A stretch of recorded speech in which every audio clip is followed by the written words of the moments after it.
So we have one or two last thoughts about declarations, and then we will move ahead.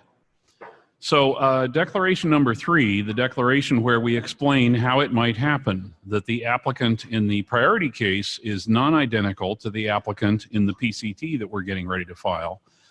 And there are actually sort of 2 reasons to be paying attention to this, right? And one reason is same applicant or successor in title under Article 4. If you didn't clean up that mess before you file the PCT, you might end up with a defective priority claim.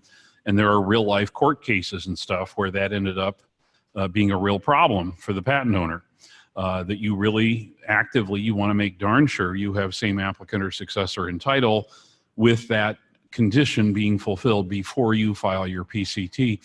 But what I'm really wanting to mention briefly now is, why do we, yes, we do the paperwork to clean up same applicant or successor in title, but on top of that, we're thinking about filing, say, PCT declaration number 3, where we say, yeah, we cleaned up the mess, and we did it by means of an assignment that was signed on a certain day. Why?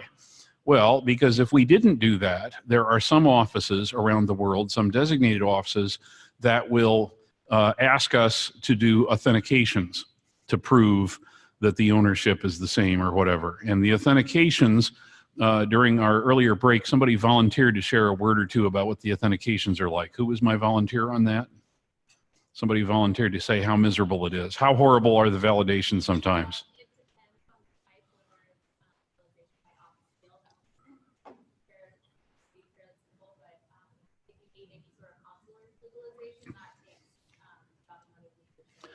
Consular legalization. Who has been through it besides her and me? Several people raise their hands.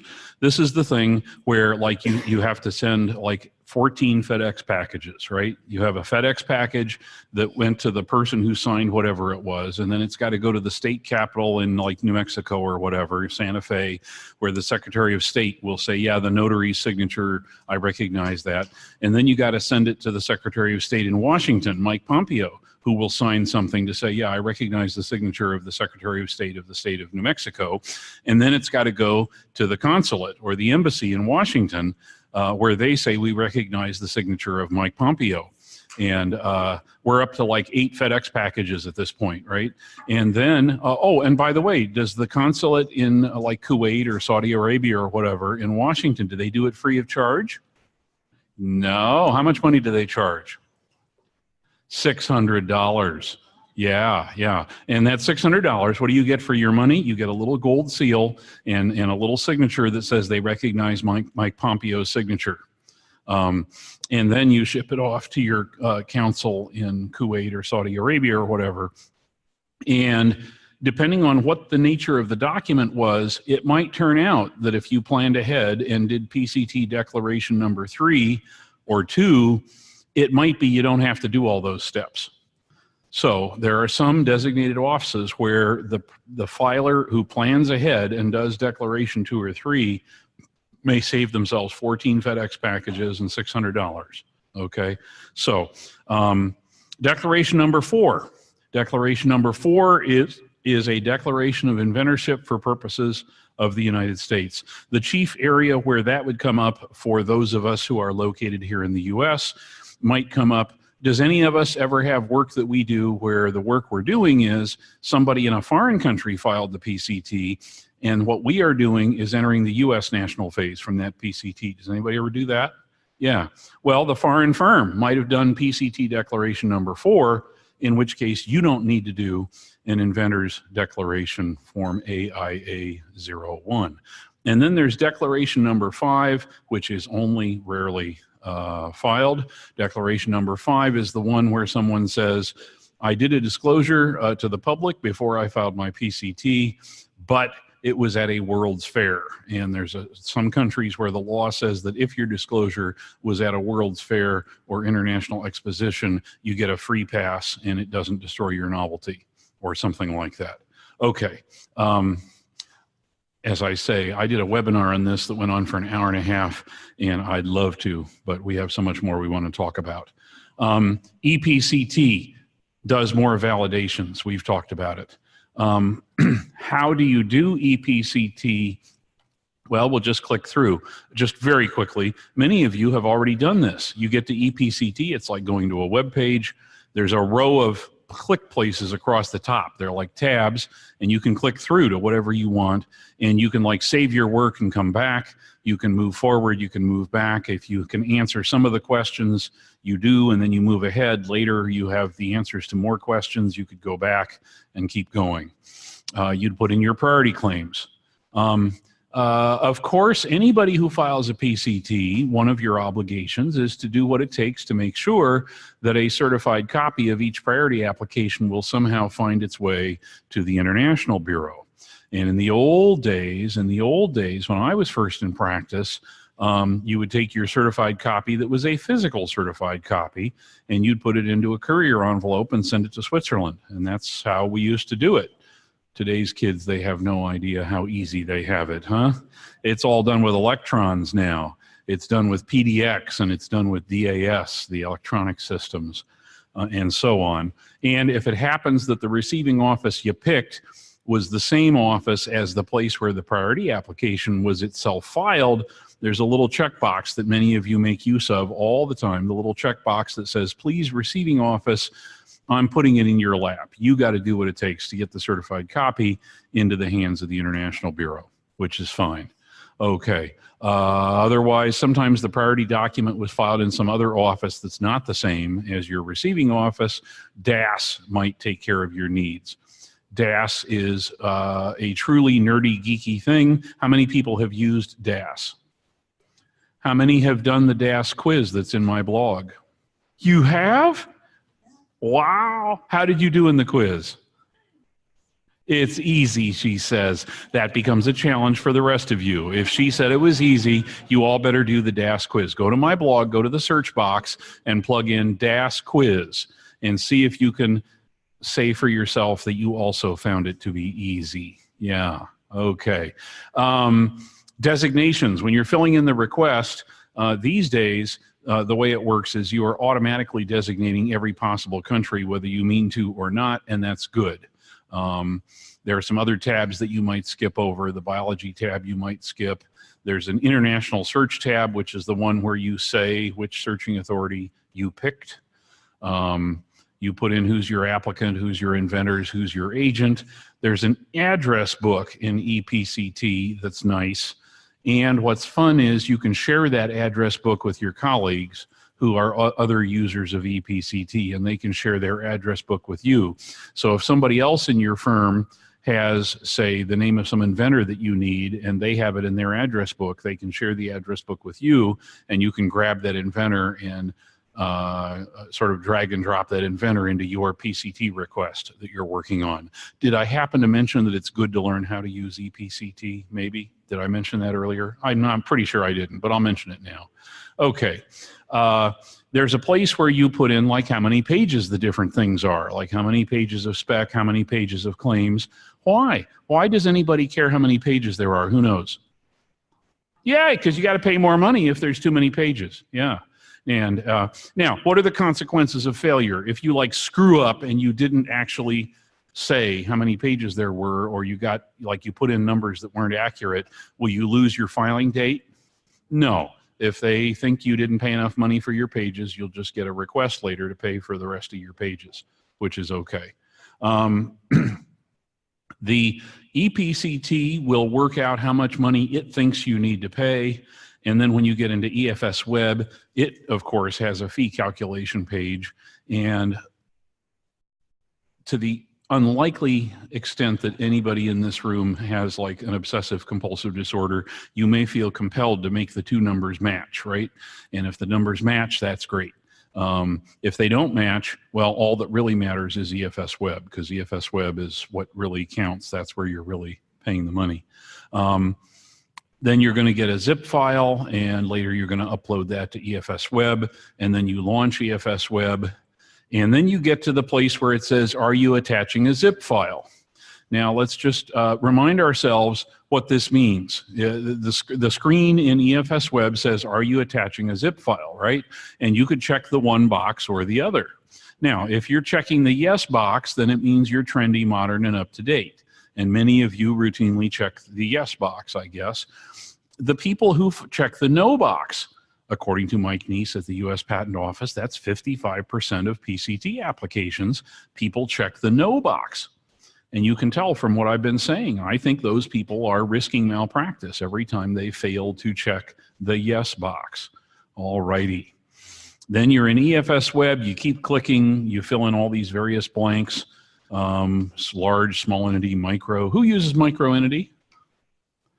A few. Yeah.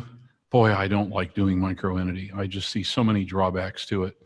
But I guess in some cases, maybe it's okay to do. Okay, next thing you know, you click submit. Then I say here, optionally pay the fees. Optionally. What am I getting at here? Well, what I'm getting at is that I personally regularly screw these things up. And if I screw it up and I notice that I screwed it up and there's still a couple hours left between now and midnight, I'll just file it all over again, and this time hopefully be more careful and like not screw it up. And that's the case where I pay the fees and I let the other one go abandoned. You probably don't screw these things up. You probably actually check before you upload and make sure you're uploading the right thing.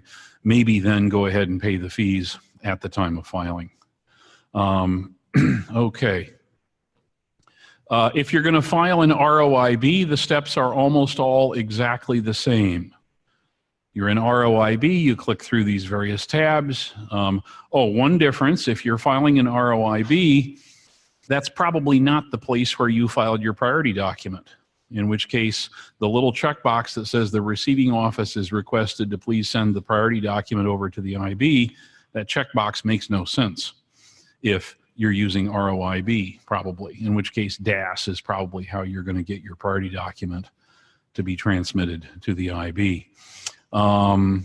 Okay, let's see here. And again, you're going to use DAS. Otherwise, in some extreme cases, you might have to send a physical certified copy to Switzerland, just like in the old days. If your certified copy was coming from Canada, for example, they don't have an electronic exchange mechanism between Canada and the IB, so you actually have to send a physical certified copy. Although Canada, the people there have promised me that they're going to have Canada join DAS for purposes of utility applications real soon now. Okay, these things are all the same, whether it's ROUS or ROIB, all the same. And then finally, we get to the place where if it was ROUS, you'd be putting in how many pages your spec, claims, abstract, and drawings are. But if you're filing an ROIB, you upload the actual spec, claims, abstract, and drawings. And next thing you know, you'll be clicking submit, and you will actually be sending the spec, claims, abstract, and drawings in ePCT to the International Bureau. This is if you're e-filing at the ROIB. Okay, once you have filed your PCT application, what do you communicate to the client? Well, this is one of these slides where superficially you might think the purpose of this slide is to say, well, we should make sure the client is told this. When of course what I'm really getting at is we should make sure that a year from now when the client plays dumb and pretend they didn't know this, we can prove that we told them this. We're covering our behind. The 30-month date, also telling them that it's going to be published. Think of the client who maybe has never been through this process before, and shame on us if we didn't mention to them that, oh, by the way, it's going to be published regardless of whether you ever actually get a patent or not. So we probably should make sure that they know that it's going to be published. Yeah. Okay. When the PCT application becomes visible in the part of ePCT that's kind of like private pair, there's a way to get a preview of what the 18-month pub front page is going to look like. And I suggest looking at that preview, because then if there's something wrong, you can fix it long before the publication occurs. Oh, this slide has a mistake. It lists Uganda. And I'm sure many of you were ready to smack the buzzer because you knew that Uganda no longer belongs on this list. Who knew before I mentioned it? Yeah, you knew. Uganda no longer belongs on this list. Tanzania and Luxembourg. Oh, and who noticed that LX is not the code for Luxembourg? It's actually LU, right? Yeah, you noticed. Talking about attention to detail, huh? Yeah, okay. But anyway, there's this thing that if the client wanted to preserve the right to do a direct national phase entry to Tanzania or Luxembourg and not do it through one of the regional filing mechanisms, you would actually have to file your demand by the 19th month. This is like, this never comes up in real life, so we don't actually care. Docketing. Who among us does docketing?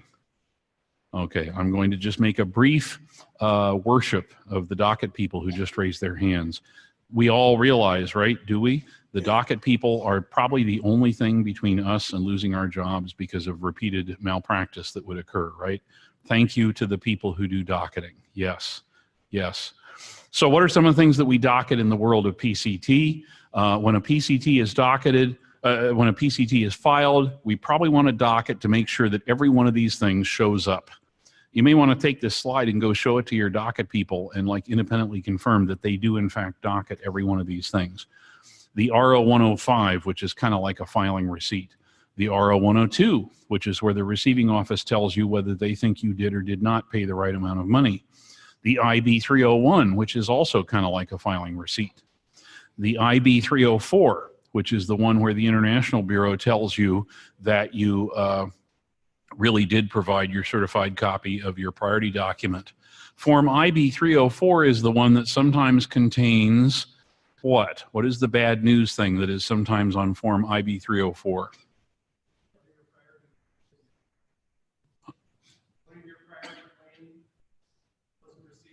Yeah, the dreaded NR, not received.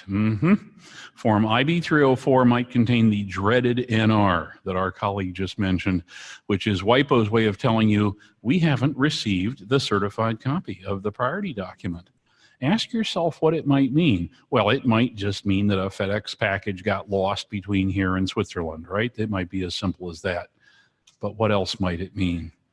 It might mean that what you put in your request was a priority application number that doesn't exist, in which case that's why it didn't get to Switzerland, in which case you committed malpractice, except hopefully not because you noticed it before 4 months had gone by, and the dreaded NR becomes early warning that you want to do a correction of your priority claim.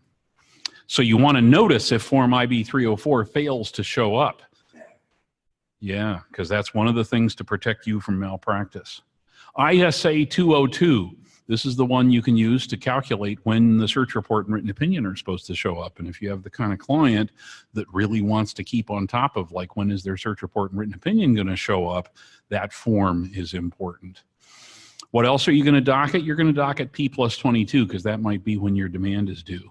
And of course, you'll want to docket P+30. Then when IB301 shows up, as of that moment, the case should be visible to you in ePCT in its function that is kind of like private pair. It might have been visible to you earlier, but even if it wasn't, it should be visible at least starting on the day that the IB301 showed up. Okay. We mentioned earlier the so-called invitation to pay additional fees, the thing that is the equivalent of a restriction requirement. And in the US Patent Office, when you get a restriction requirement, sometimes the client will say, that's bad news. I don't like restriction requirements. Why? Because they probably are going to have to file a bunch of divisionals, which cost gobs of money. Every divisional costs about as much money as the application cost in the first place to file. So clients usually sort of kind of don't like having to file divisionals that they don't need to or whatever. And the client would really hate to file like 3 or 4 divisionals and then find out that 1 or 2 of them aren't even patentable. The nice thing about invitations to pay additional fees is that you can pay some money at this preliminary stage, and the searching authority will go ahead and search them all, and if it turns out one of them is not patentable, now you know, and down the line you just don't bother to ever file the divisional that corresponds to the one that was not actually patentable. So you can save your client a lot of money on wasted divisionals down the line by going ahead and paying all the fees that you are invited to pay and getting as much information as you can from your searching authority. And as we mentioned earlier, if the one you pick is Korea, your second, third, and fourth inventions cost like $220, which is very cheap, yes. So let's say Dicey becomes a very unique invention, though, don't need to pay additional fees. Is that binding on the US? The question was, if the searching authority doesn't think you have multiple inventions, does that mean that you're safe down the line and your designated office, like the USPTO, are they bound and they are not allowed to say you have multiple inventions here? I'm sorry to tell you the answer is no. USPTO, if the examiner feels like jerking you around with a restriction, they can still do it regardless of whether the searching authority said that it was all one invention. I think I took off my WIPO hat there when I said jerking you around. I'm sure no WIPO person would ever say jerking you around. Okay. Anyway, recommend that you actually pay all those fees if the situation comes up. For the clients who want to play the PCT like a beautiful musical instrument, those clients want to get their hands on the search report and written opinion as early as possible in the process, of course, which means that when you file your PCT application in the first place, you're going to want to check the box that says we authorize email communications, because there are plenty of searching authorities who, if you check that box, they will send you the search report and written opinion by email, which means you receive it sooner than you would have received it otherwise. When people file their PCTs, who checks the box that says I want email? Who checks the box that says I want email plus paper? Who checks the box that says paper only? Yeah. Now, it's obviously a matter of personal choice. Some people would prefer to get email plus paper. The thing is, with ePCT, you don't have to worry what if it gets lost in the email, because you could still always look it up in ePCT. Okay. Once the search report and written opinion show up, one of the docket consequences is that it might be making a difference of when your demand is due. Previously, you would have said, well, the demand is probably due at P+22, but all of a sudden, you now have to look at the ISR +3, the mailing date of the search report, plus 3 months, and see if by any chance that is later than P+22, because if it is, then the due date for filing the demand will be later than you previously thought it was.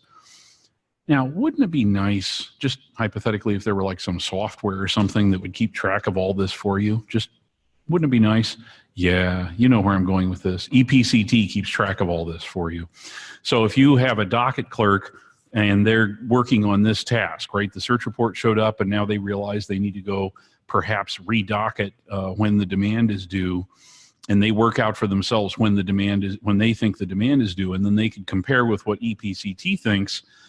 It can be very satisfying, because then if they match, well, then probably they got the right answer. And if they don't match, well, your docket clerk has now found a new thing they're going to do for the next few hours, which is to keep gnawing on that bone until they work out why they couldn't get the same answer that ePCT got. Okay. This, of course, is what you're looking for. You'd like the written opinion to give a yes answer to all the claims for all 3 questions. That's what you'd like to have. And this, if it shows up, in my office, at least, for certain clients of our firm, we have standing orders for certain clients. If this happens, we enter the U.S. national phase later the same day and do what? Put it on the highway. Put it on the highway, patent prosecution highway. Yep. If the client, ePCT allows you to selectively give access to particular files to particular people or whatever. And one of the things you could do is give access to your client people, your decision makers. There's a way to give them access that is called eViewer, which means they can look, but they can't screw anything up, which is a nice option. And then if so, then the client will learn about the search report and written opinion probably as soon as you do, because they'll hear about it through ePCT. What else do we need to be thinking about in terms of client communications when the search report and written opinion show up? Well, as of the moment it shows up, the client has no choice. They have to make up their mind whether they do or do not want to do an Article 19 amendment.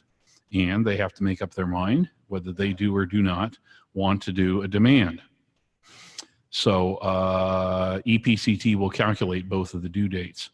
You're going to need the cited references, right? Among other things, because you're going to want to do an IDS in any corresponding U.S. case, either now or later. So you're going to want all the cited references. From Korea, how do you get them from Korea? Who knows? Yeah. Yeah, they give you a download thing and you put in a secret code number, and the next thing you know, you can download the references. And it lasts how long? 3 months. Yeah. And so it means you want to do the download promptly, because if more than 3 months goes by, the link stops working. Okay. One of the things that this slide is reminding us is that when the time comes to file a demand, if the client does say, hey, you know what, maybe I do want to file a demand, it is pretty likely that the client actually has a choice of more than one place where they could file the demand, typically more than one preliminary examining authority. Like whichever searching authority they picked, that office will be an option for where they would file the demand. But on top of that, there are the USPTO is happy to be your preliminary examining authority regardless of whether they were your searching authority. Same is true of Russia.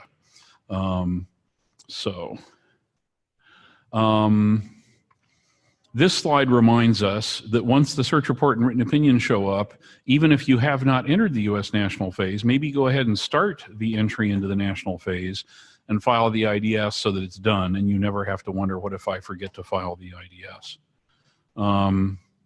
And then this slide, it mentions what I said before. If you have a favorable written opinion, depending on the client situation, maybe the next thing to do is enter the U.S. national phase instantly and put the case on the highway. If you do it, you want to do what is called filing an express request, which we will talk about later when we get to our section on U.S. national phase entry. If the client is going to do an Article 19 amendment, or if they're going to think about it, you have to figure out when is the last possible day for doing your Article 19 amendment, and you have to calculate 3 different dates and figure out which of those 3 is the later of the 3.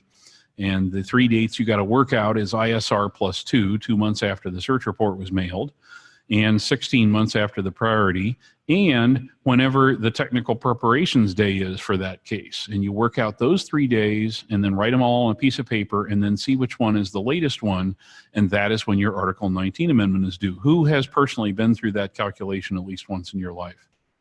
Few people. Pretty nerdly, by the way. Yeah. Now, how do you calculate technical preparations day? Can I put you on the spot? How do you do it?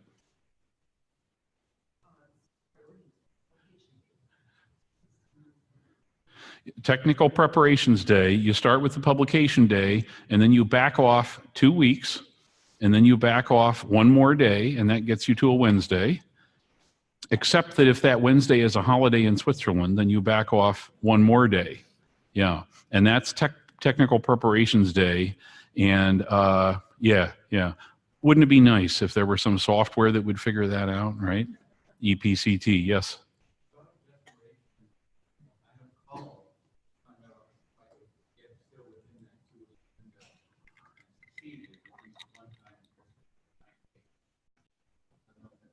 What we're hearing from our colleague is, in desperation, he once contacted the IB and said, I know I'm past technical preparations day, could I still do my Article 19 amendment? And apparently the folks at WIPO cut him some slack and said, if you do it right now today before you go to sleep, we will say that it's not untimely, apparently. Isn't that something? I was not aware of that. I was not aware of that. Yeah, technical preparations for publication day. Yeah, fascinating topic. Okay. If you're going to do an Article 19 amendment, the only thing you can amend is claims. You can't amend the spec or the abstract or the drawings. You don't have to pay any fee for an Article 19 amendment.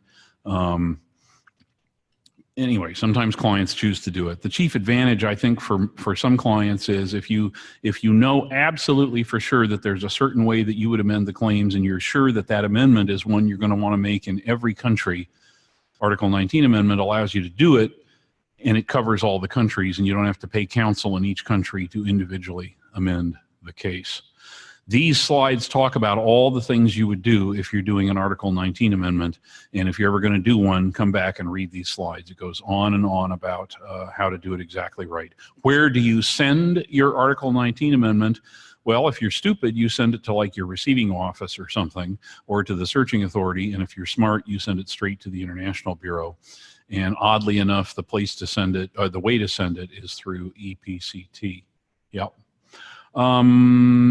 Yeah, ePCT, yep. You could fax your Article 19 amendment. It's not a best practice.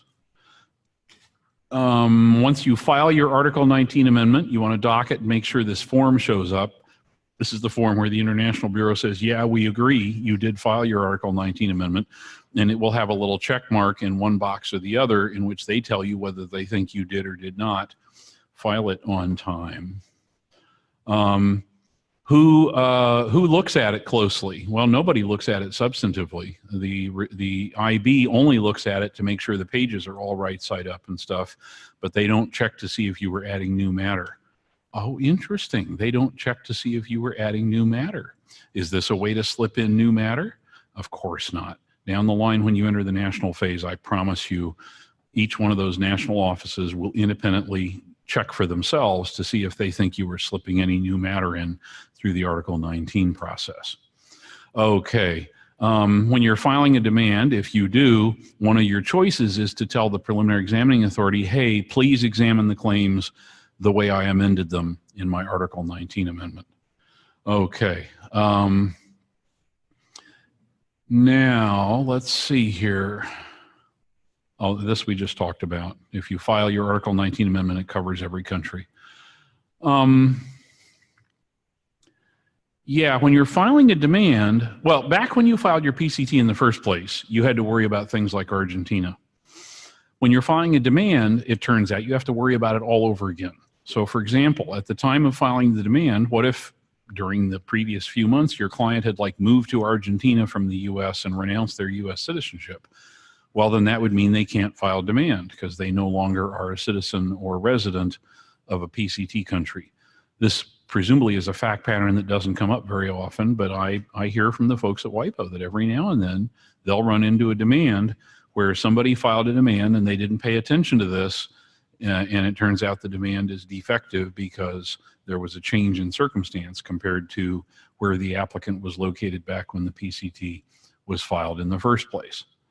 And here we talk about Tanzania and Luxembourg again. Generally, no, people are not filing demands because they are all wound up about Tanzania and Luxembourg. Their reason is because, oddly enough, they want the preliminary examining authority to conduct preliminary examination. Okay.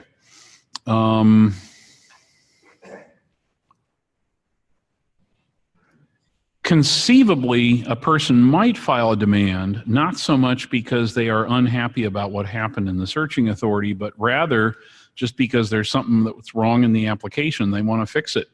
A bunch of misspelled words or something, some defects that they want to fix, a mistake in the drawings, and they just want the preliminary examining authority to officially enter the amendment, which includes making a determination that no new matter was added. Sometimes that's why people file demands, because they just want to fix something that's screwed up in the application that can't be fixed any other way.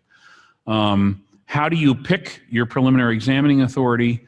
Well, as I say, almost always you'll have more than one to choose from. And so for us to serve our clients well, we should make sure our client knows if they're getting ready to file a demand, make sure they know that they probably have a choice of more than one preliminary examining authority. And then how would you pick? Well, there are different factors you might pick. I mentioned that the U.S. searching authority work is done by outside contractors. Peculiarly, the U.S. preliminary examining authority work is actually done by U.S. examiners. They're also incredibly slow. If you pick U.S. as your preliminary examining authority, it is extremely unlikely you will have your results within the 30 months. I think I'm actually wearing my WIPO hat. I think WIPO actually has published statistics on how the U.S. preliminary examining authority really is often very untimely. Yeah, okay. Russian preliminary examining authority is also usually extremely untimely, yes.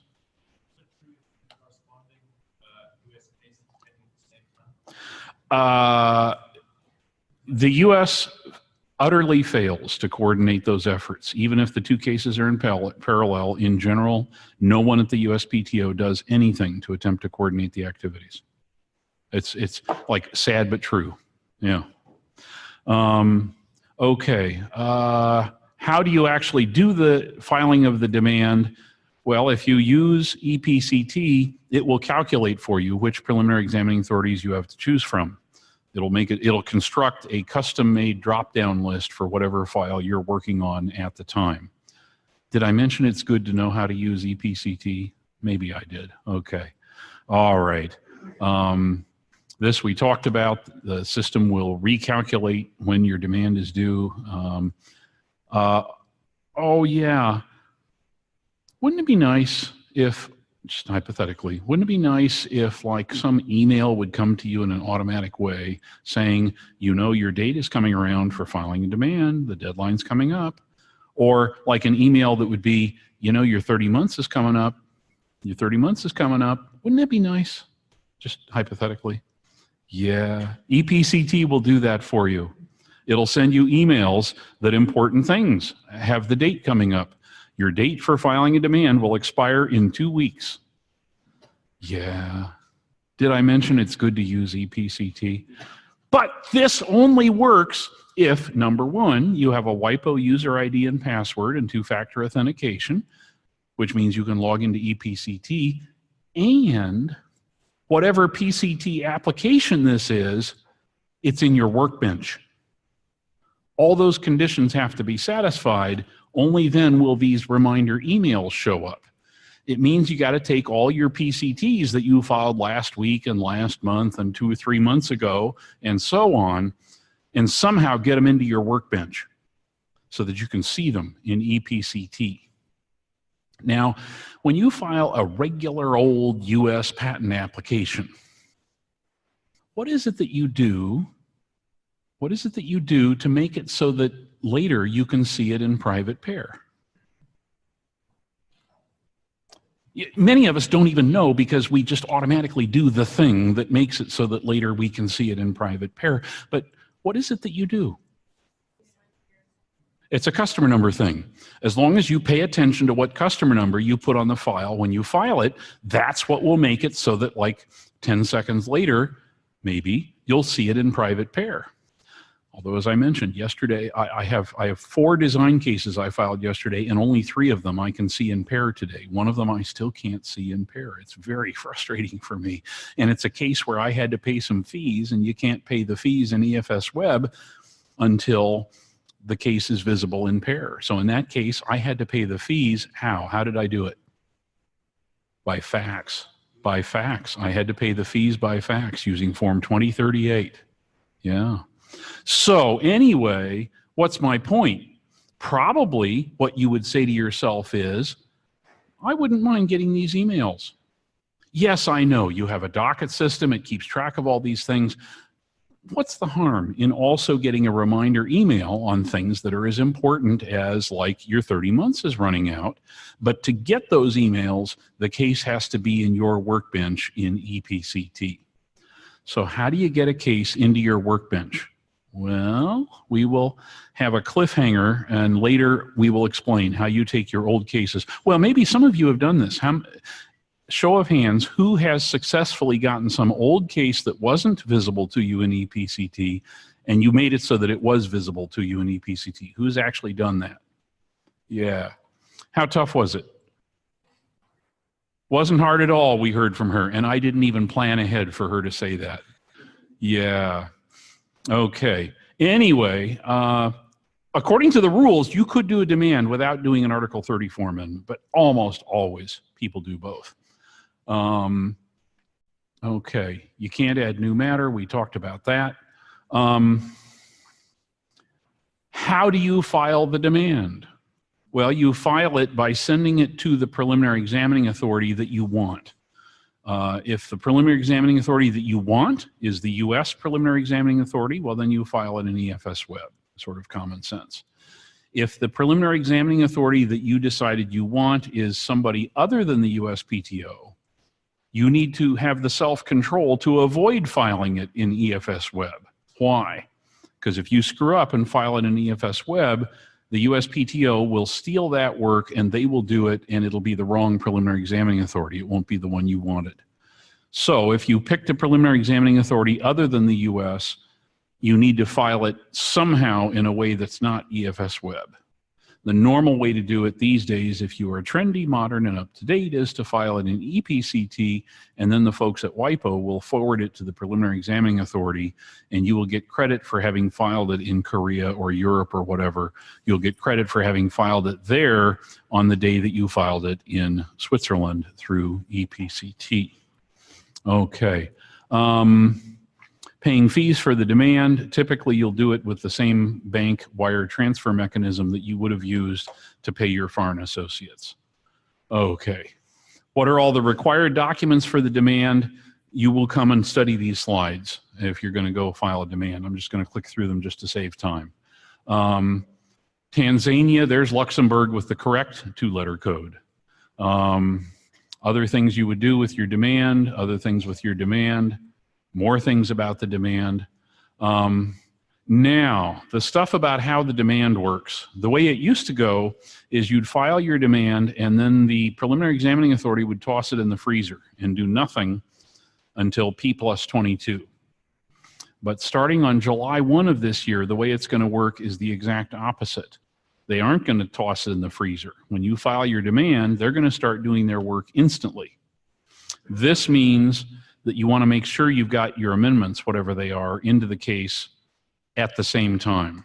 In the old days, you could be loose about it. You could be sloppy. You could file your demand and say, well, as long as I get my amendments in before P+22, they will be in the file at the time the preliminary examining authority starts doing their work.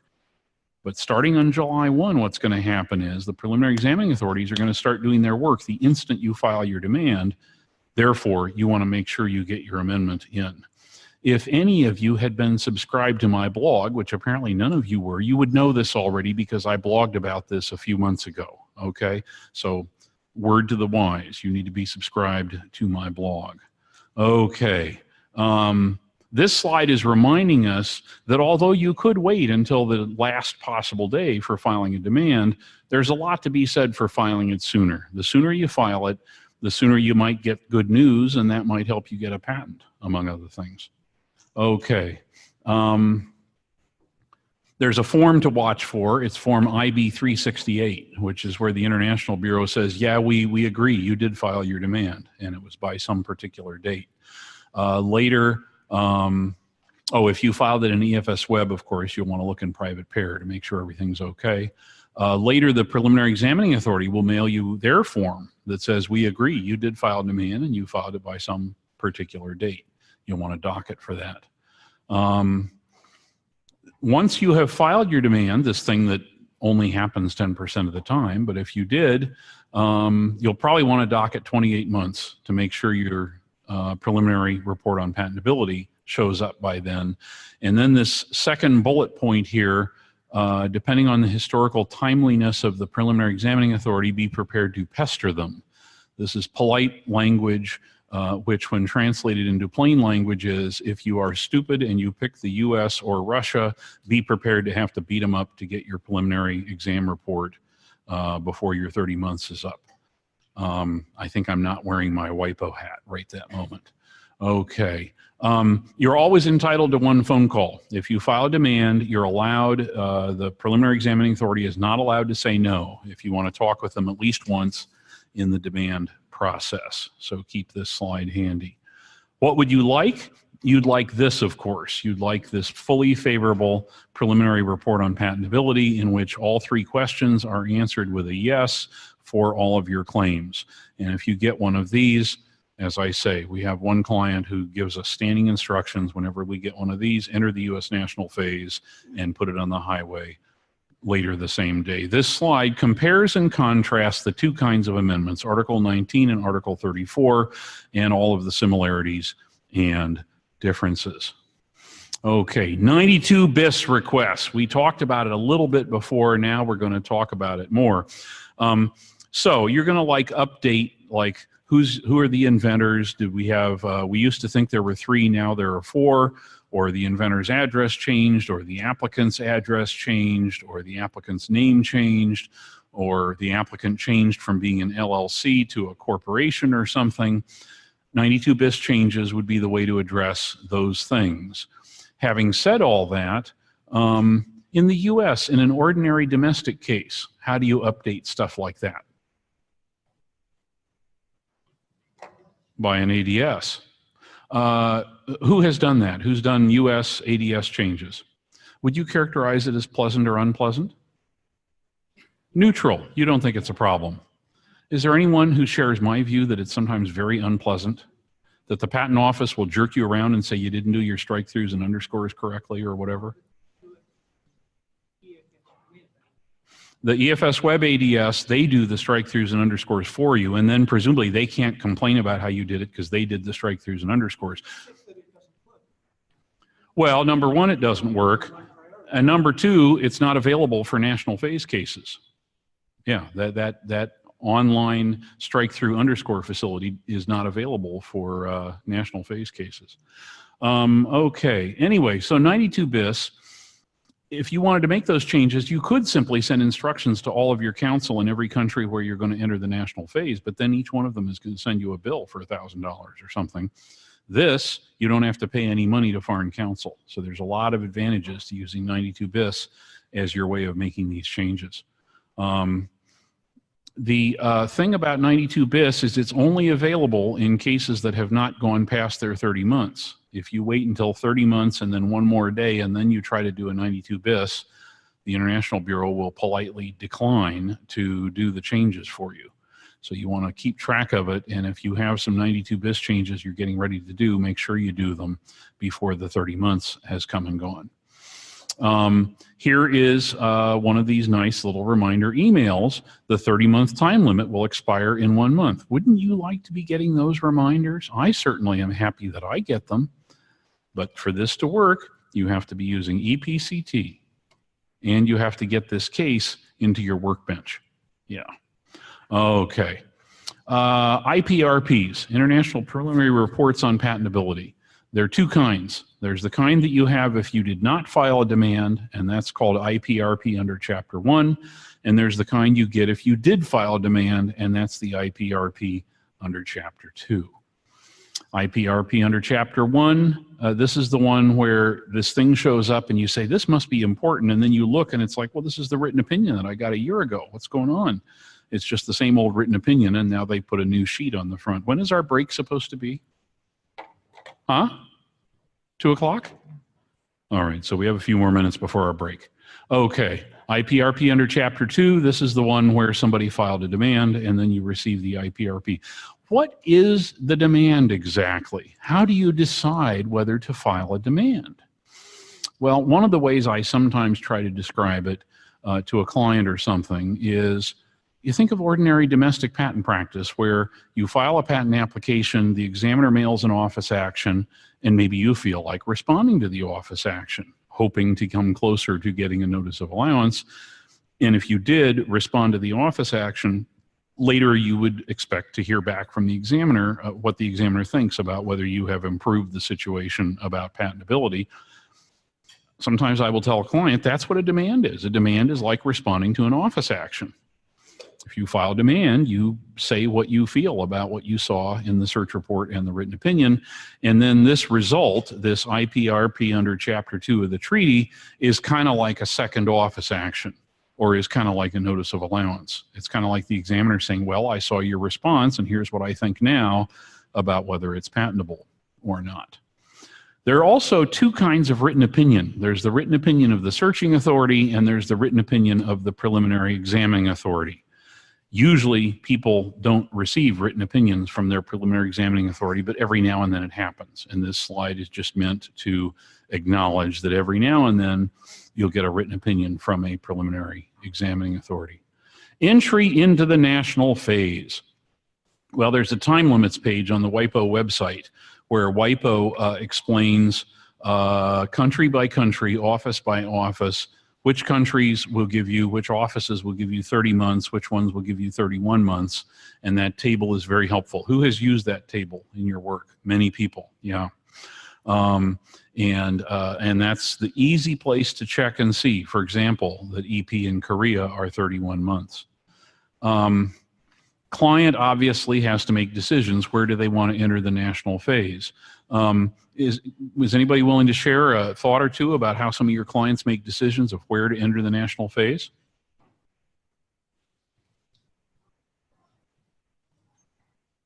For some clients, it might just, yes.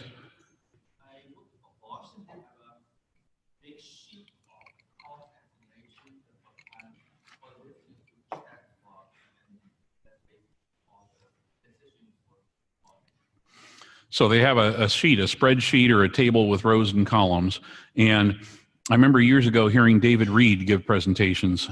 Bradley, you probably saw David Reed talk about this at least once at Procter & Gamble, and they had a very sophisticated thing where they would keep track of like how much money does it cost to get a patent in different countries, and like how strong is the patent system in different countries, and other factors that would make a difference. And they had this very complicated decision matrix thing that they would go through, and the heads of the different business units would use that as part of their inputs. Very sophisticated. Some countries, it doesn't cost hardly any money. Australia, it doesn't cost very much money to enter the national phase. New Zealand, it doesn't cost very much. Canada doesn't cost very much. Europe costs a lot of money. Japan costs a lot of money. Korea costs a lot of money. Cost is clearly one of the inputs that clients might take into account. The size of the economy in different countries might make a big difference for some clients. Which country around the world has the biggest economy right now? The US. What's number 2? China. What's number 3? Japan. Number 4, Germany. Number 5, I think France. The UK is in there somewhere. Then you get to like Italy or something. Well, for some clients, the size of the economy might be one of the inputs. For some clients, the biggest factors will be, where are my customers? If for some reason all their customers are in Poland, well then Poland might be the place where they want to enter the national phase. For some clients, the decision process might be, where might a competitor make infringing stuff? Where would they put their factory? And if the answer is Taiwan, well then we better get patent protection in Taiwan, which by the way, you can't get through the PCT system. But if the factory is likely to be in Hong Kong, well then maybe Hong Kong, maybe we want to get Chinese protection or whatever. So location of the factory might be the thing. This slide is sort of common sense. You may want to give a little advance warning to foreign counsel rather than giving them instructions on the last possible day, right? If you and the foreign firm both use ePCT, then all you got to do is one mouse click, give them access in ePCT, and that's going to give them everything they need to know. Okay. Oh yeah, give them enough time, right? Yeah. Your foreign associates, they always give you enough time, right? They don't ever like wait till the last minute, do they? Okay. If you're going to try to get a patent in the US, and you also have the PCT process going on, what are the different ways they might be interrelated? Well, it might be that the way you do it is you enter the US national phase, or you do a bypass continuation from the PCT. Or it might be that the PCT was something that came after the US non-provisional, or you might have a situation where the US case was filed in parallel with the PCT. These are all possibilities of filing paths that somebody might pick. And we could talk a little bit about pros and cons of some of those filing paths a little bit later. I happen to think that that fourth choice is unwise. Unwise. Why? Because money is being spent both for the US non-provisional filing and for the PCT, and that money is being spent at a time when we do not yet know whether the thing is patentable or not. I would rather skip the US non-provisional and just file the PCT. That's just my own personal choice. Yeah, and this is the same point that I just made. Spending money in 2 patent offices when you really only had to spend money in one of them, and you're spending money in 2 patent offices at a time when we didn't yet know whether the case was patentable.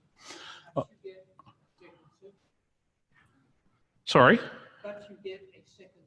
You get a second search report. So for example, if you filed a US case in parallel with a PCT, and in the PCT you picked a searching authority that was not the US, next thing you know, you're going to get search results from both offices, and that might help you more intelligently prosecute the case. That's true. That's true. Especially if the US can be counted on to do it promptly. I mean, depending on the art unit you're in, you get some of these where their first office action prediction is 30 months, and that ends up, you know, long time goes by before you hear from them. But yes, you're right. Running in parallel sometimes has that advantage. That's true. Yeah. Okay. Let's see. National phase versus bypass continuation. Pros and cons of national phase versus bypass. One factor that I consider people should take into account is, to what extent can the examiner jerk you around with an unreasonable restriction requirement? And with an ordinary bypass continuation, the examiner can use all their dirty tricks to restrict your case a million ways. If you're in a national phase case, the examiner is not allowed to do that. The examiner is only allowed to do the limited restricting they can do under the unity of invention standard. And so I greatly prefer national phase as my way to try to get a patent anytime I think there's a risk of an examiner abusing the restriction process.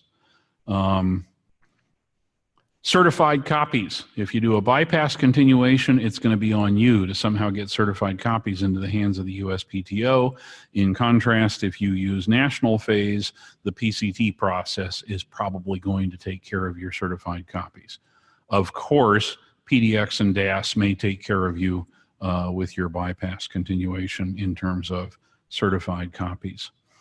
Which office are you going to call? We touched on this earlier. Would you rather call the Application Assistance Unit, or would you rather call the PCT Help Desk? I would rather call the PCT Help Desk, which means maybe it's better to do national phase instead of a bypass continuation, because if something goes wrong, you get to call an office that you might prefer to talk to. If there was a priority claim screw up in the PCT, with national phase, the only way you can fix it is with a very expensive petition, a $2,000 petition. In contrast, if you file a bypass continuation and there was a priority claim screw up, you don't have to do anything. You just file it and present your priority claim, and you do it within 4 months of when you filed your bypass continuation. Okay, what else? Suppose you have a client who historically has not been very good about giving instructions. Even at the last minute, they can't manage to give you straight yes or no answers to seemingly simple questions. And the 30 months is coming up, and you can't get the client to say one way or the other about whether they want to enter the U.S. national phase or not. What do? Well, bypass continuation is what I recommend, because you can play hide the money. You don't actually have to pay the money with a bypass. In contrast with national phase, to even say that you filed national phase, there's no choice. You have to hand in at least your base national phase fee. And if later the client says, oh, I didn't really want to get a U.S. patent from this, you have now spent money on a base national phase fee, and maybe the client is never going to reimburse you for that fee. So maybe bypass continuation is the way to go. Piecemeal filing. Many of us are used to the idea that if you're getting ready to file a U.S. patent application and we don't yet have the oath or declaration signed or whatever, maybe you save them all up and file them on the same day because you hate having to pay that extra surcharge for handing in the declaration on a different day from when you handed in the application itself. Or the English translation, if you hand that in on a different day, there's a surcharge. But with national phase entry, you can do dribs and drabs, piecemeal. You can file things whenever you feel like it. There will never be a surcharge for filing something on a different day from when you filed something else, as long as you have not yet reached your 30-month date. Okay. And this is a point I made earlier. If you have the client who can't give you instructions, maybe the bypass is the way to go so that you won't unnecessarily pay a base national phase fee and then not be reimbursed. This, of course, reminds us that your very first submission should include the ADS so that it will auto-load into the patent office systems at the USPTO. This slide is reminding us, maybe file your IDS in your national phase case right away as soon as the search report and written opinion show up, even if it's long before the client was actually going to enter the U.S. national phase, for the simple reason that it means that you will never have to wonder if you will forget to file that IDS. Inventor signatures. Has anybody ever had one of these situations where, you enter the national phase in the U.S., 30 months, you're doing this at 30 months, and you prepare the inventor's declaration, you send to the client, please get the inventor to sign this thing, and what you hear back from the client is, oh, yeah, that invention happened 30 months ago, and the inventor, he was fired last week. And it's the funniest thing, but on the way out the door, he swore that he would never do anything nice for his former employer ever again. And we think it's unlikely we will get the inventor's cooperation on signing papers. Has anyone ever had something kind of like that? And yeah, almost everyone in this room at one time or another. This slide is reminding us, the sooner you get the dang papers signed, the sooner you don't have to wonder about stuff like that happening, right? So this slide is just reminding us. And the minute that assignment is signed, recorded in ePass against the PCT number. Why? Who knows why we care about how soon we record that assignment? Who knows? Statutory notice. Statutory notice period. What does that mean? How long is that period? 3 months. What does he win? What does he win? Yes, yes, he wins a luggage scale. You know, like when you're traveling and you wonder if that dang suitcase is over 50 pounds, he wins a luggage scale. Yes, let's have a hand for. Thank you very much. Now, let's take the point that he made, and he gave me a quick, accurate answer, but let's spend a minute talking it through. There's a place in 35 U.S. code that says, essentially, if an assignment got executed, and if you sit on it for more than 3 months before you record it in ePass, you're committing malpractice. I'm kind of oversimplifying, but it's basically what it says. Put in more polite language, it says, if, yeah, we all knew this, right? The 3 months, everybody knew, right? Well, he knew, he won a luggage scale. Well, maybe you all knew, but you didn't raise your hand when he did. Anyway, what it says is, if an assignment got signed, it will win out over some other assignment as long as it got recorded within 3 months. And otherwise, if you sit on it for more than 3 months, the person who did the assignment could sign another one, and the person who's the assignee in that second case, they might actually win a lawsuit, and it might turn out they become the owner, even though the first party thinks they're the owner because they have an assignment that was signed earlier. That if somebody sits on it and takes more than 3 months to record their assignment, you could end up in a situation where the sneaky person could assign it again, and the second assignee, if they receive the assignment without notice, is part of the language. Yes. 35 U.S. Code section mumble. 286, 287, something like that. Yeah. Look it up. And yeah, 3 months. Just go to Google and plug in 3 months patent assignment, and Google would bring it up. 35 U.S. Code section something. Yes.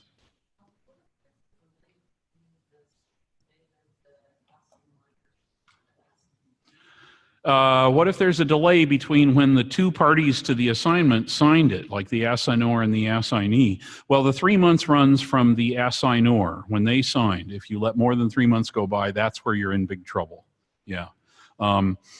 Of course, countries differ from one to the next. Some countries don't require that there be an assignee signature at all, but most European countries require that there be an assignee signature. But in the US, there's no requirement of an assignee signature. Okay, fascinating topic. We could spend an hour on it. I won't, however, spend an hour on it. Okay, but anyway, so you have an assignment that has been signed that conveys the PCT by number. You want to record it in ePass within 3 months of its execution date, which is long before 30 months is coming around. And when you record it, you're going to record it as to the PCT number, and you want to do it within 3 months for the reasons we talked about. Will that cover the later national phase application number? And the answer is yes. In fact, the USPTO systems will automatically make it so that later it will show up in the abstractive title for the later US national phase case. Okay.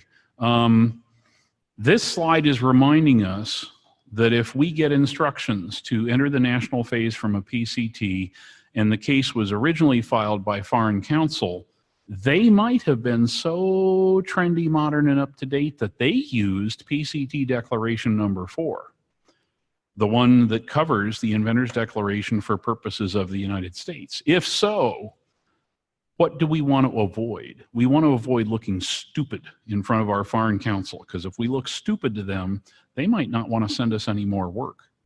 How would we look stupid? By preparing Form AIA-01, the inventor's declaration, sending it to foreign counsel and say, get this signed by the inventor. And now we put them in the position where they have to say, you know, if you had looked in patent scope, you would have seen we already got the inventor to sign a declaration for US purposes. And then they're going to think two things. And one of them is, I'm not going to send work to that US firm anymore. I'm going to pick some US firm that is trendy, modern, and up to date, and they know to look in patent scope to check to see if inventor declaration number 4 has been signed. Yeah. Okay. What is the bare minimum you can do and you just barely can sort of kind of say you entered the US national phase? The answer is pay the base national phase fee. That's it. Well, that and somehow communicate to the USPTO which application you were talking about, but that's sort of understood. That's the bare minimum. Then there's the long list, which is like, what are all the things you would need to do so that you don't get a notice of missing parts? There's the list. You obviously don't want to clear your docket until you've taken care of all these things: search fee, exam fee, fee for excess claims, fee for excess pages, and so on and so on. Okay, what else might you file? Well, we know a lot of times we're going to want to file a power of attorney. We're going to want to file an IDS or more than one. We're going to want to record an assignment. This is common sense. We know this. Now, the express request. Who has filed an express request when they do U.S. national phase entry? Yeah. And the thing about the express request is if you hand in all your national phase papers in the USPTO, or in fact in any office anywhere in the world, and if you hand them in before the 30 months is up, what happens? Well, the designated office tosses it in the freezer and they sit and do nothing until 30 months is up, and then they start processing that case. That's not what you want to do typically, because again, call me old-fashioned, but maybe we're in this business. Oh, we're into our break time, aren't we? Oh, come on. How come people weren't like tapping their wristwatch in front of my face? Oh, 2:15. Oh, okay. So we have a couple more minutes. Okay. All right. Anyway, the patent office will throw in the freezer till the end of 30 months unless you hand in an express request. How do you do the express request? Well, one way is with Form 1390, check box number 1. And that will tell the designated office, we would like you to start processing the case right now instead of waiting till the end of the 30 months. This will also make a difference for patent term adjustment, and oddly enough, it'll make a difference for how soon the examiner gets around to looking at your file. Trap for the unwary. Okay. How many of us have a standard form that we send in when we file stuff in the USPTO, a standard form that says, we hereby authorize any and all necessary fees could be taken from our deposit account? Many of us. This slide is telling us that people who do that when they're entering the national phase might find that their deposit account gets cleaned out. How does this work? Well, how this works is you're minding your own business and an email comes in from foreign counsel in some foreign country, and they say, well, we filed a PCT 30 months ago. Would you please enter the national phase in the US? The correct answer, of course, is yes. They're trying to hand you money. Of course you say yes. Somebody wants to send you work? Yeah. Okay. So you file the papers to enter the US national phase. What do you include in those papers? Well, you include your standard letter that says, by the way, of course, we authorize that any and all necessary fees can be charged to our deposit account. What happens then? Well, somebody in the patent office has the job of working out how much money do you need to pay. What do? They count the claims. And the case has multiple dependent claims.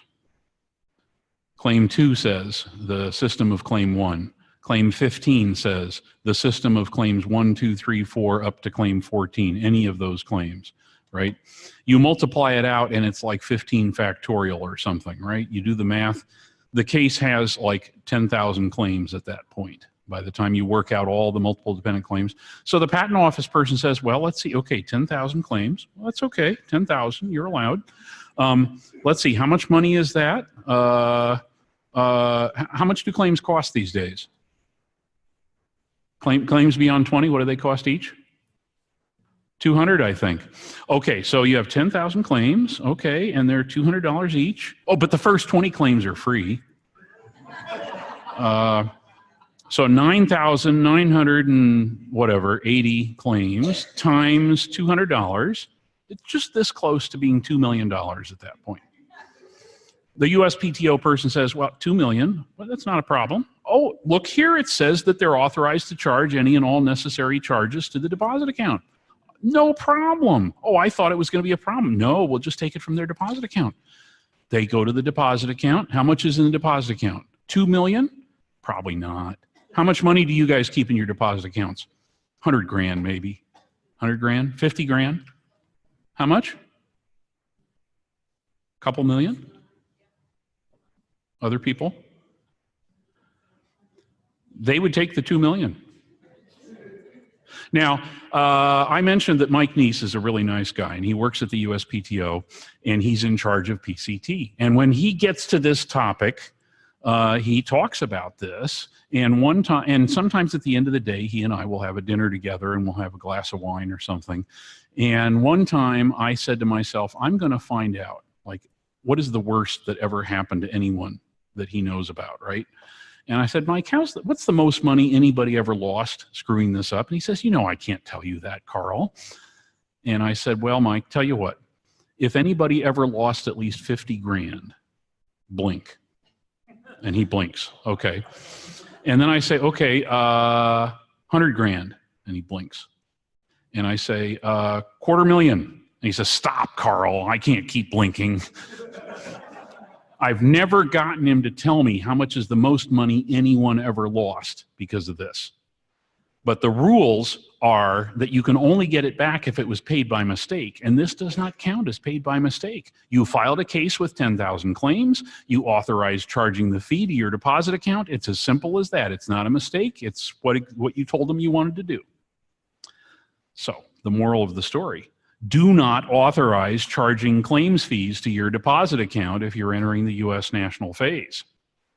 Yeah, practice tip. Yes?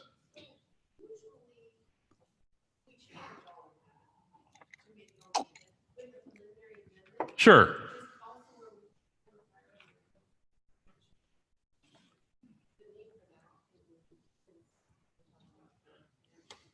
So our colleague says, we would never get into trouble this way, even if we did a blanket authorization. Why? Because we always put in a preliminary amendment. And she's right, of course, if you put in a preliminary amendment that says, you know, get rid of all the multiple dependency or whatever, yeah, you're safe, right? Now, what if that amendment, which has to be signed, one of the slashes was missing? Then it wasn't signed. And that amendment isn't an amendment. It looks like an amendment, but it isn't. Or what if the amendment had the wrong status identifiers? Or the strike-throughs and underscores had a defect? Then the patent office won't enter it, and then they will say, well, you filed a case with 10,000 claims. Yeah, if your preliminary amendment had a real or imagined defect, then it isn't really a preliminary amendment.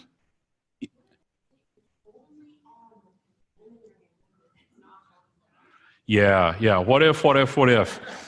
The fact is, the people who want to avoid this problem should have the self-control to simply not authorize charging claims fees to their deposit account. You could authorize other things, you know, late fees, extension of time fees, just don't authorize claim fees. Okay. The 30-month date we've talked about. What is the filing date for a case where you entered the national phase? The answer is, it's the date that the PCT was filed, because legally they're all the same application. But that's not what PEAR will say. PEAR will list some date that is not the same as the actual filing date. So you have to know not to trust what it says in PEAR. When the filing receipt shows up, of course, you have to proofread the heck out of it. We understand that. Make sure the foreign priority is right, and so on. You will also receive Form PCT DOEO 903. Sounds like EIEIO. This is the form where the U.S. Patent Office officially says, yeah, you entered the national phase. Yep, you did officially enter the national phase. You especially want to make sure that they did notice that you made an express request, because 10 years from now in litigation, that will be important to prove that you were entitled to all the patent term adjustment that you were really entitled to. Okay, handing in the inventor declaration. Oh, this is a good one. This is a cliffhanger. This is a walking corpse problem. And we will now let the walking corpse be our vivid thought while we go have a little snack during our break. Walking corpses. Okay, happy eating, walking corpses. happy snack.